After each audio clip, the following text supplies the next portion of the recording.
pagi teman-teman.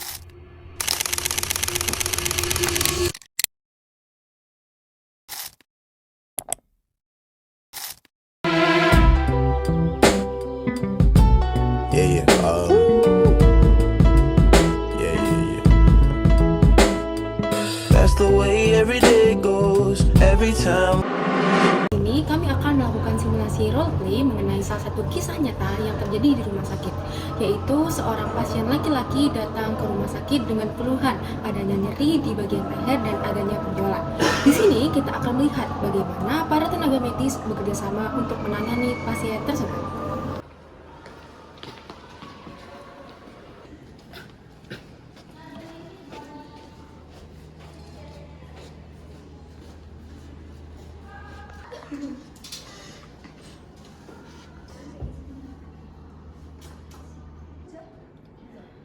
Pasien nomor antrian 49.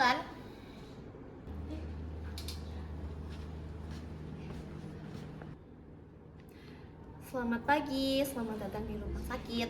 Ada yang bisa saya bantu, Pak, Bu? Oke Mbak, di sini saya mau periksa buat suami saya sudah batuk berdarah udah seminggu. Di sini saya mau periksa. Baik, Bu. Apa boleh saya lihat KTP atau kartu pasien Bapak? Ini Mbak.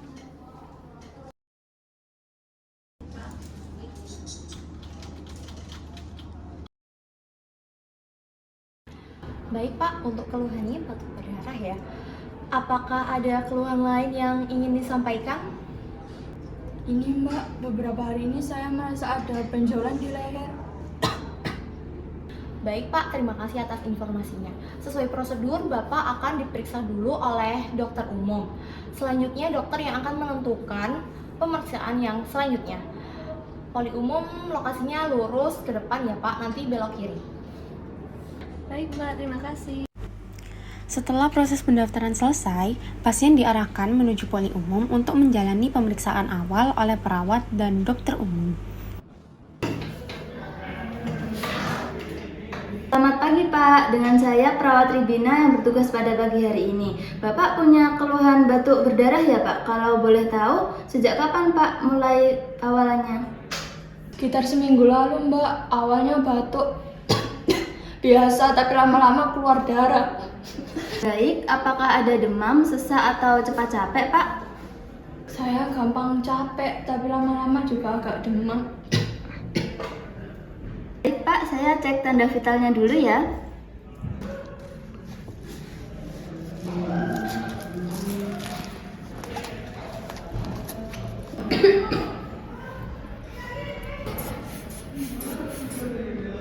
Tekanan darah 120/80, nadinya 92, suhunya 37,8 derajat, dan juga laju napasnya 20 kali per menit. Tunggu sebentar ya Pak, dokter yang berjaga akan segera datang.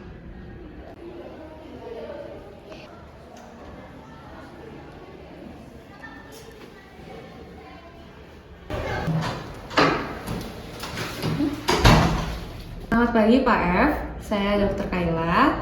Saya izin bertanya mengenai penyakit Bapak ya. Sebelumnya ini saya sudah membaca catatan perawat, tapi saya ingin bertanya lebih lengkap. Nah, batuk berdahaknya itu seperti apa ya Pak? Apakah batuknya bercampur darah atau tidak ya? Saya batuk dok, darahnya bercampur darah merah segar. Untuk seminggu itu berapa kali ya Pak keluar darahnya? Hampir setiap hari dok, paling sering pagi-pagi. Oke baik Bapak, selain itu saya ingin bertanya juga, apakah kalau malam-malam lagi tidur itu kerasa keringetan nggak ya Pak? Terus kerasa demam juga, atau Bapak akhir-akhir ini kerasa kurusan nggak ya?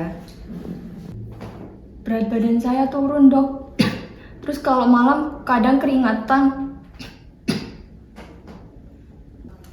Oke baik Pak, sebelumnya ini mohon maaf saya izin bertanya, apakah Bapak ada riwayat merokok ya Pak? Dok, ini suami saya susah banget dibilangin, ya ampun. Udah berapa kali ngeyelnya? Berapa bungkus? 7 bungkus seminggu dok.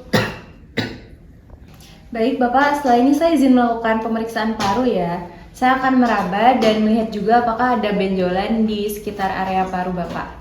Saya juga akan melihat bagaimana aliran udara di dalam paru Bapak. Oke, ayo Bapak silakan ke tempat tidur dulu, kita periksa parunya.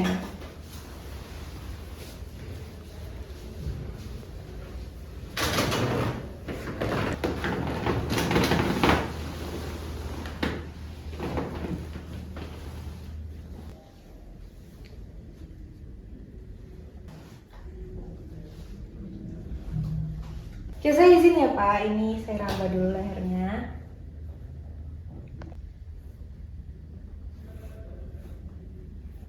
Ini kerasa ya Pak, agak membesar. Di Bapak kerasa nggak ya?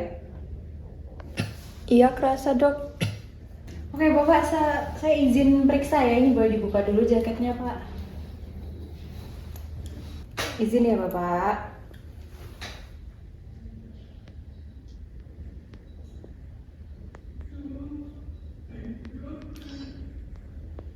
Oke Bapak boleh duduk dulu, saya periksa bagian belakangnya. Dibuka dulu jaketnya ya Pak.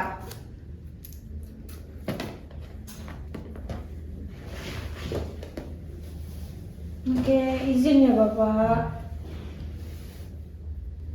Oke, sudah selesai, boleh duduk lagi Pak.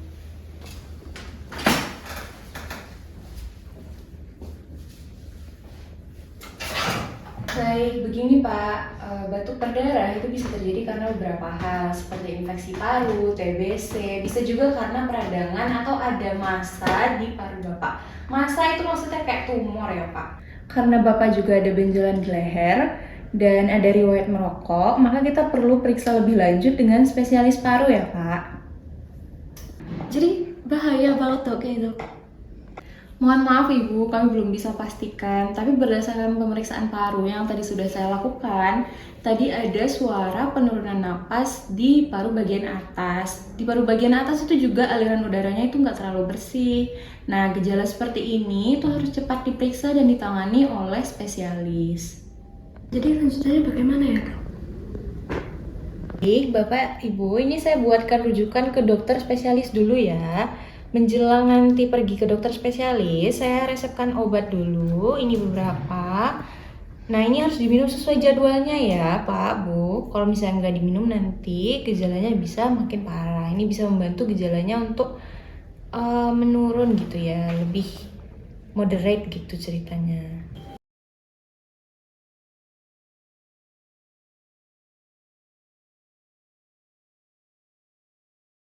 Setelah menerima rujukan, pasien menuju polispesialis paru untuk pemeriksaan lanjutan. Polispesialis paru atas nama Bapak F. Selamat pagi Pak, Ibu. Ini rujukan dari dokter umum ya? Boleh saya lihat rujukannya? Pak, Ibu, mari silakan masuk.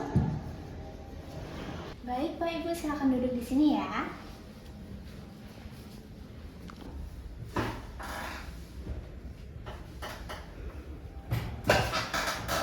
Bapak Ibu ditunggu sebentar ya, setelah ini dokternya akan datang. Baik, Sus, terima kasih.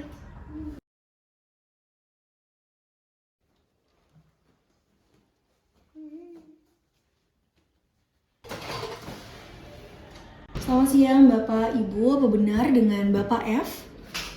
Tadi sudah melakukan rujukan ya dengan Dokter Kayla, betul? Iya, benar dok, benar. Baik, sebelumnya Bapak perkenalkan saya dengan Dokter Florika, spesialis paru.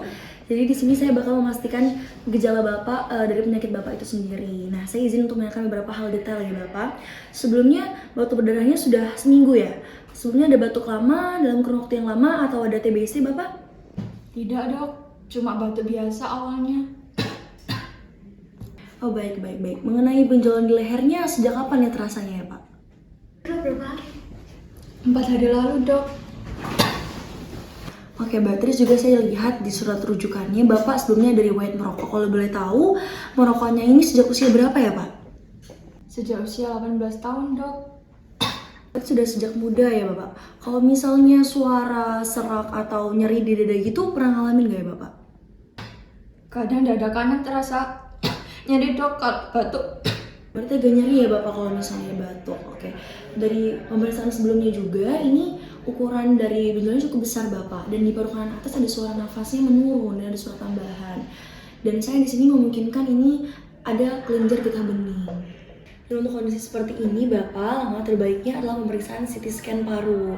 Dan CT scan paru ini yang bakal memberikan gambaran paru yang sangat detail untuk melihat apakah ada massa atau penunjukan di paru Bapak, apakah ada infeksi, peradangan atau lain di Bapak dan juga Ibu. Tapi CT scan aman kan, Dok? Aman ke Bapak dan juga Ibu, nggak usah khawatir karena radiasi juga terukur, prosedurnya juga cepat. Jadi hasilnya itu sangat penting sekali Bapak untuk bisa memastikan penyebab dari keluhan penyakit Bapak tadi. Baik dok, kalau begitu untuk CT scan-nya bisa dilakukan kapan ya? Langsung dilakukan hari ini ke Bapak dan juga Ibu, nggak usah khawatir. Nanti bakal dilakukan langsung oleh perawat kami nanti. Nanti minta tolong untuk antarkan pasien kita ke ruang radiologi ya untuk pemeriksaan CT scan. Baik dok. Dari hasil evaluasi dokter spesialis paru, dokter menentukan bahwa pasien membutuhkan pemeriksaan penunjang berupa CT scan paru untuk menilai struktur paru secara lebih detail. Selamat pagi Bapak, saya Gita, radiografer yang akan melakukan CT scan paru pada Bapak. Sebelum itu saya jelaskan dulu prosedurnya ya Bapak. Sebelum kita mulai pemeriksaan CT scan-nya, Bapak perlu berganti pakaian dengan baju khusus yang telah disediakan di rumah sakit ya Pak. Ya, dibilang gitu. Baik Mbak, setelah ganti baju, apa yang harus saya lakukan? Nanti Bapak akan diminta berbaring terlentang di atas meja CT scan. Lalu petugas akan membantu mengatur posisi tubuh dan bila diperlukan akan dipasang bantal atau tali penyangga agar posisi Bapak lebih stabil dan nyaman. Mejanya nanti bergerak sendiri ya Mbak? Betul sekali Bapak, meja CT scan-nya nanti akan bergerak otomatis masuk ke dalam mesin CT scan saat pemindahan berlangsung. Proses CT scan ini tidak akan menimbulkan rasa sakit, jadi Bapak itu hanya perlu tetap diam.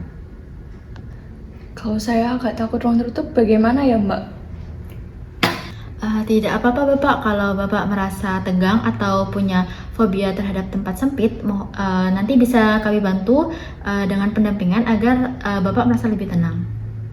Lalu jika dokter radiologi memerlukan gambar yang lebih jelas, Bapak nanti akan diberikan cairan kontras baik melalui minum atau suntikan. Nanti petugas akan menjelaskan sebelum pemberiannya ya Bapak. Cairan kontras itu apa ya Mbak?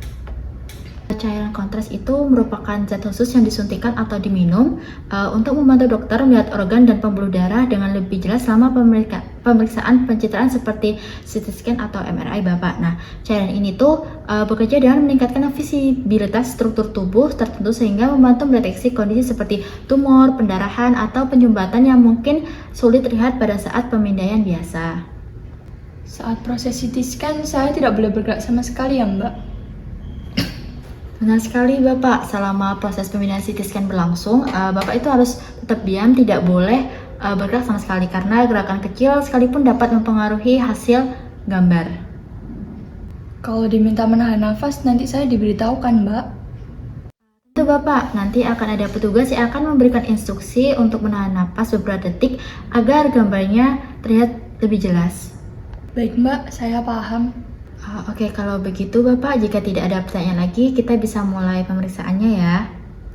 Sejauh ini belum ada Mbak. Oke, kalau begitu mari kita mulai proses CT scan-nya ya Bapak. Selanjutnya, pasien melakukan CT scan di unit radiologi.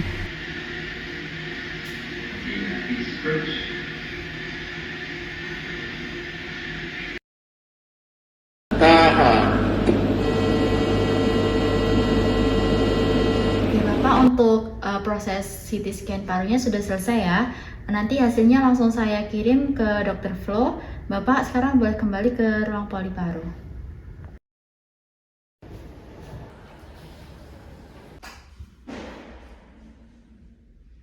Baik Bapak F, saya baru saja mendapatkan hasil CT scan-nya dan di paru kanan ini terlihat ada massa atau benjolan yang perlu dipastikan sifatnya Bapak.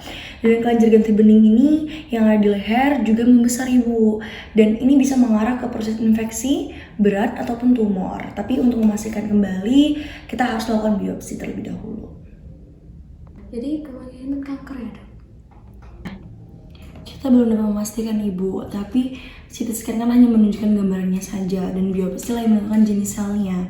Terlepas dari hasilnya, kita akan atur pengobatan yang paling tepat dan juga cepat untuk Bapak dan juga Ibu. Sambil menunggu jadwal biopsi ini, saya akan memberikan obat untuk meredakan batuk dan juga mengurangi risiko pendarahan bagi Bapak.